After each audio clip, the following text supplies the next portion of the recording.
Shopping মলের অজানা মানুষের ভিড়ে দাঁড়িয়ে এক তরুণ নিজের মনের গভীর দুঃখ কষ্টের কথা ভাগ করে নিচ্ছে তার সবচেয়ে কাছের বন্ধুর সঙ্গে। তবে বন্ধুটি কোনো মানুষ নয় কোনো জীবন্ত প্রাণী। বন্ধুটি আসলে একটি রোবট, যার প্রাণশক্তি কৃত্রিম বুদ্ধিমত্তায়। তার মৃদু শব্দ আর আলো যেন হতাশ বন্ধুকে বলে দেয়, তুমি একা নও, আমি সঙ্গেই আছি তোমার। আধুনিক জীবনের ব্যস্ততা আর যান্ত্রিকতার ভিড়ে মানুষ যেন নিজেই রূপ নিয়েছে এক চলমান রোবটে। চারপাশে কেবল কাজ, দায়িত্ব আর শূন্যতায় ভরা একঘেয়ে দিন। অন্যের জন্য দুদণ্ড সময় নেই কারো। আবেগ অনুভূতি যেন ক্রমশ হারিয়ে যাচ্ছে। এক কথায় মানুষ হয়ে উঠছে আবেগহীন।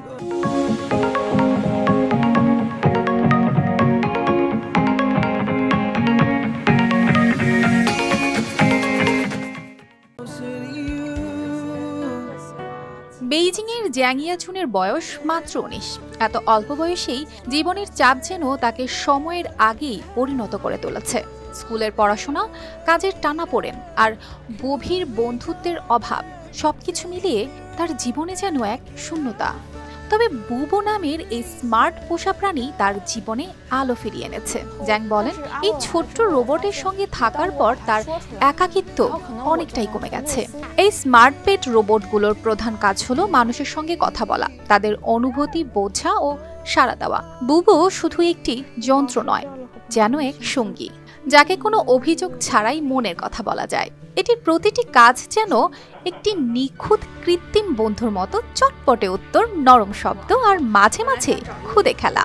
বিশেষজ্ঞদের মতে চীনের নতুন প্রজন্মের মধ্যে এই ধরনের কৃত্রিম পোষা প্রাণীর জনপ্রিয়তা বাড়ছে। জীবনের চাপে যখন তাদের জন্য সময় কম, সম্পর্ক তৈরির জন্য ধৈর্য কমে আসে, তখন এই স্মার্ট পোষা প্রাণীরা তাদের একাকিত্ব দূর করতে সাহায্য করে, এমনকি মানসিক চাপ কমাতেও গুরুত্বপূর্ণ ভূমিকা রাখছে। যারা বুবু ব্যবহার করেন তারা বলেন, এটি শুধু একটি যন্ত্র নয়, একটি ছোট্ট বন্ধু। বিশেষ করে যাদের মানসিক সমস্যা রয়েছে তাদের জন্য এটি একটি আশীর্বাদ। এক ব্যবহারকারীর ভাষায় এটি যেন এক নিঃশব্দ থেরাপিস্ট। তবে এর সমালোচনাও রয়েছে। অনেকেই বলছেন, মানুষকে সামাজিক বন্ধন ও সম্পর্কের পরিবর্তে যন্ত্রের উপর নির্ভরশীল করে তোলাটা কতটা স্বাস্থ্যকর তা নিয়ে প্রশ্ন রয়েছে। মনোবিজ্ঞানীরা মনে করেন, এই ডিভাইসগুলো একদিকে মানসিক সান্ত্বনা দিচ্ছে, তো অন্যদিকে এটি মানুষের প্রাকৃতিক বন্ধন তৈরির ক্ষমতাকে প্রভাবিত করছে। অর্পিতা জাহান, RTV।